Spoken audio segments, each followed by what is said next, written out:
চট্টগ্রামে আলোচিত 10 ট্রাক অস্ত্র চোরাচালান মামলা থেকে সাবেক স্বরাষ্ট্র প্রতিমন্ত্রী লুৎফুজ্জামান বাবর সহ 7 জনকে খালাস দিয়েছে আদালত।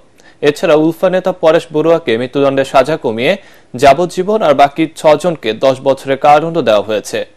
বিচারপতি মোস্তফা জামান ইসলাম ও বিচারপতি নাসরিন আক্তারের সমন্বয়ে গঠিত হাইকোর্ট বেঞ্চ এই রায় ঘোষণা করেন।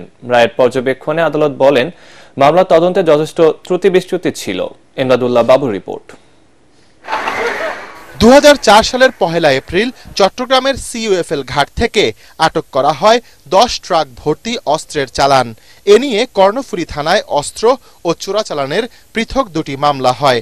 2014 সালে চট্টগ্রাম মহানগর দায়রা জজ আদালত এবং বিশেষ ট্রাইব্যুনাল 1 এই মামলার রায় দেন। এর মধ্যে অস্ত্র চোরাচালান মামলায় বিচারিক আদালতের রায়ে সাবেক শিল্পমন্ত্রী ও জামায়াতের আমির মতিউর রহমান নিজামী, সাবেক স্বরাষ্ট্র প্রতিমন্ত্রী লুৎফুজ্জামান বাবর, ভারতের বিচ্ছিন্নতাবাদী সংগঠন উলফা নেতা পরেশ বড়ুয়া এবং 2টি গোয়েন্দা সংস্থার ঊর্ধ্বতন কর্মকর্তা সহ 14 জনকে ফাঁসির আদেশ দেয়া হয়। অস্ত্র আইনে করা অন্য মামলায় যাবজ্জীবন কারাদণ্ডাদেশ হয় এসব আসামির।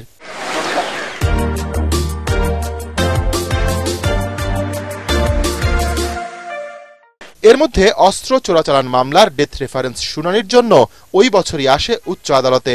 পাশাপাশি আপিলও করেন আসামিরা। দীর্ঘ যুক্তিতর্ক শেষে বুধবার এর রায় ঘোষণা করে হাইকোর্ট।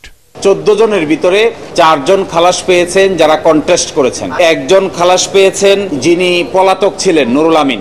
এছাড়াও 2টো আপিল এভেটেড হয়ে গেছে, জনাব মতিউর রহমান নিজামী এবং জনাব আব্দুর রহিম, ওনাদের আগেই মৃত্যুবরণ করেছেন। বাকি 6 জনকে 10 বছরের সাজা দেওয়া হয়েছে। আর আরেকজন পরেশ বড়ুয়া, যাকে যাবজ্জীবন সাজা দেওয়া হয়েছে, খালাস দিয়েছেন এই কথা বলে যে তিনি রাজনৈতিক উদ্দেশ্যের ভিকটিম।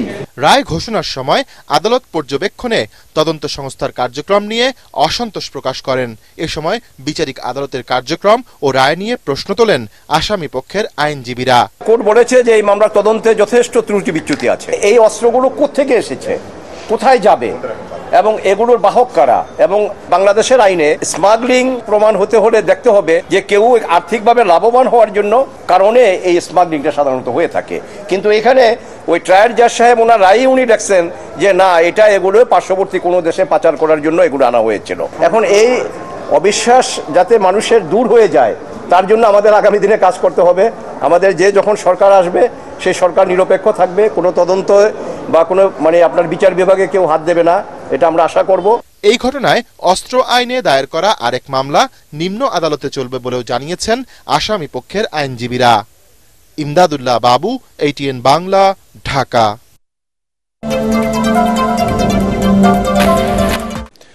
সাবেক প্রধানমন্ত্রী শেখ হাসিনা কয়েকটি গোয়েন্দা সংস্থা এবং অজ্ঞাতনামা বেশ কয়েকজনের বিরুদ্ধে আন্তর্জাতিক অপরাধ ট্রাইব্যুনালে গুমের অভিযোগ দায়ের করেছেন ইউপিডিএফ নেতা মাইকেল চাকমা। ট্রাইব্যুনালে হাজির হয়ে চিফ প্রসিকিউটরের কাছে এই অভিযোগ দায়ের করেন তিনি।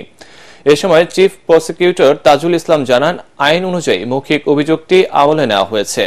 ইমদাদুল্লাহ বাবুর আরেকটি রিপোর্ট। আওয়ামী লীগ সরকারের আমলে গুমের অভিযোগ দাখিল করতে প্রখ্যাত আলোকচিত্রী শহীদুল আলম ও অধ্যাপক রেহনুমা আহমেদকে সঙ্গে নিয়ে বুধবার আন্তর্জাতিক অপরাধ ট্রাইব্যুনালে আসেন পার্বত্য চট্টগ্রামের আঞ্চলিক রাজনৈতিক দল ইউপিডিএফ এর নেতা মাইকেল চাকমা। কিন্তু চোখ বাঁধার আগে আমি একটা ওয়াকিটকি দেখেছিলাম। 2019 সালে রাজধানীর কল্যাণপুর থেকে চোখ মুখ বেঁধে তাকে গুম করা হয় বলে ট্রাইব্যুনালের চিফ প্রসিকিউটরের কাছে মৌখিকভাবে জানান তিনি। তাঁর দাবি, খাগড়াছড়িতে এক সমাবেশকে কেন্দ্র করে তৎকালীন প্রধানমন্ত্রী শেখ হাসিনার ব্যক্তিগত আক্রোশের শিকার হন মাইকেল। শেখ হাসিনা যে 2013 সালে খাগড়াছড়িতে একটা সমাবেশে গিয়েছিলেন, নির্বাচনের সমাবেশে, ওই সমাবেশের দিনে একটা আমাদের ছাত্র সংগঠনের পাঠশালা পরিষদের একটা অবরোধ ছিল। অবরোধ থাকাতে সেদিন তার সমাবেশ 2টায় শুরু হওয়ার কথা থাকলেও কিন্তু লোকজন উপস্থিতি কম থাকায় শেখ হাসিনা সে যে পাবলিক মিটিংয়ে বক্তব্য দেওয়ার সময় বলেছিল যে আজকে যারা অবরোধ দিয়েছে তাদেরকে আমি দেখে নেব, একেবারে এইভাবে এসে বলছে, তাদেরকে আমি দেখে নেব। প্রতিহিংসার আমি শিকার হয়েছি।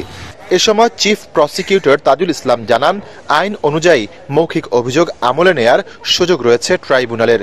পরবর্তীতে প্রমাণসহ মাইকেলের অভিযোগ লিখিত আকারে নেওয়া হবে। তো উনি মৌখিকভাবে যে স্টেটমেন্ট এই ট্রাইব্যুনালের চিফ প্রসিকিউটরের কাছে করেছেন সেটাই আমরা আমলে নিচ্ছি এবং সেটাকে সূত্র ধরে আমাদের তদন্ত শুরু হয়ে যাবে। পরবর্তী সময়ে উনি যে সমস্ত বক্তব্য এবং অন্যান্য প্রমাণাদি তার গুম হয়ে যাওয়ার পরবর্তী সময়ে মিডিয়াতে যে সমস্ত রিপোর্ট হয়েছিল বা আরও যা কিছু আছে সেগুলো উনি আমাদেরকে সরবরাহ করবেন। তবে আমরা আজকে থেকেই তার অভিযোগটা আমলে গ্রহণ করে ফেললাম।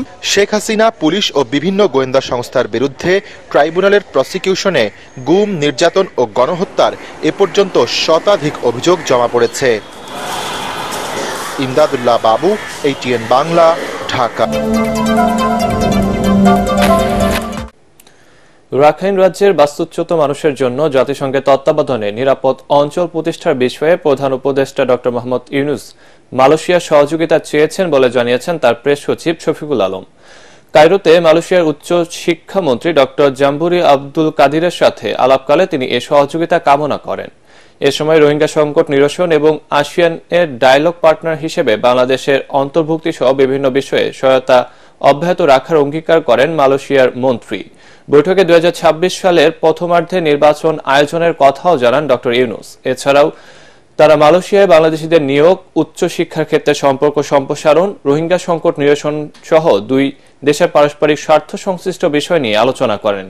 এর আগে উন্নয়নশীল দেশগুলোর সংগঠন ডেভেলপিং 8 বা D8 শীর্ষ সম্মেলনে যোগ দিতে স্থানীয় সময় সকাল 11টায় মিশরের কায়রোয় পৌঁছান প্রধান উপদেষ্টা ডক্টর মোহাম্মদ ইউনূস।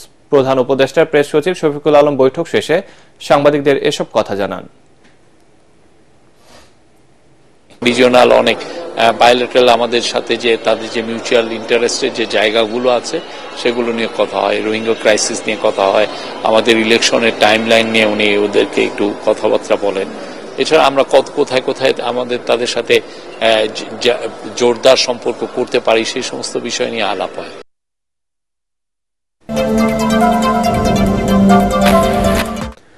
প্রতিশোধ পরায়ণতা নয়, রাষ্ট্র মেরামতে 31 দফা বাস্তবায়ন করার মাধ্যমে স্বৈরাচার আওয়ামী লীগের সব অন্যায় অবিচারের জবাব দিতে নেতাকর্মীদের প্রতি আহ্বান জানিয়েছেন বিএনপির ভারপ্রাপ্ত চেয়ারম্যান তারেক রহমান।